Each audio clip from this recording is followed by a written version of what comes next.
ক্ষমতা দখলের পর থেকেই একের পর এক অঞ্চল হারিয়েছে মিয়ানমারের জান্তা বাহিনী। এবার সীমান্ত এলাকা ও গুরুত্বপূর্ণ বাণিজ্য করিডোর পুনর্দখলে বড় সামরিক অভিযানে নেমেছে তারা। মার্চে নতুন সেনাপ্রধান হিসেবে দায়িত্ব পাওয়া ইয়ে উইন ওর নেতৃত্বে চীন, ভারত ও থাইল্যান্ড সীমান্তে বাড়ানো হয়েছে সামরিক তৎপরতা, যার মূল লক্ষ্য বিদ্রোহীদের নিয়ন্ত্রণে থাকা যোগাযোগ পথগুলো পুনরুদ্ধার করা। এই অভিযানের কেন্দ্রবিন্দু হয়ে উঠেছে চীন সীমান্তবর্তী কাচিন রাজ্য।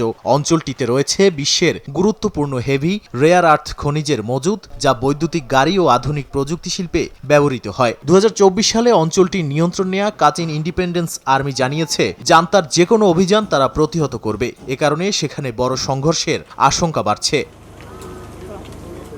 ভারত সীমান্তের চীন রাজ্য এবং থাইল্যান্ড সীমান্তের কারেন রাজ্যেও তীব্র লড়াই চলছে। বিদ্রোহীদের সরবরাহ পথ বন্ধ করতে বিমান হামলা চালাচ্ছে সেনাবাহিনী। অন্যদিকে থাইল্যান্ডের সঙ্গে বাণিজ্যের প্রধান রুট মিয়াওয়াদ্দি ককারেইক মহাসড়কের নিয়ন্ত্রণ ফিরে পেতেও মরিয়া জান্তা বাহিনী। যদিও কারেন ন্যাশনাল ইউনিয়ন এই অভিযান ব্যর্থ করার ঘোষণা দিয়েছে।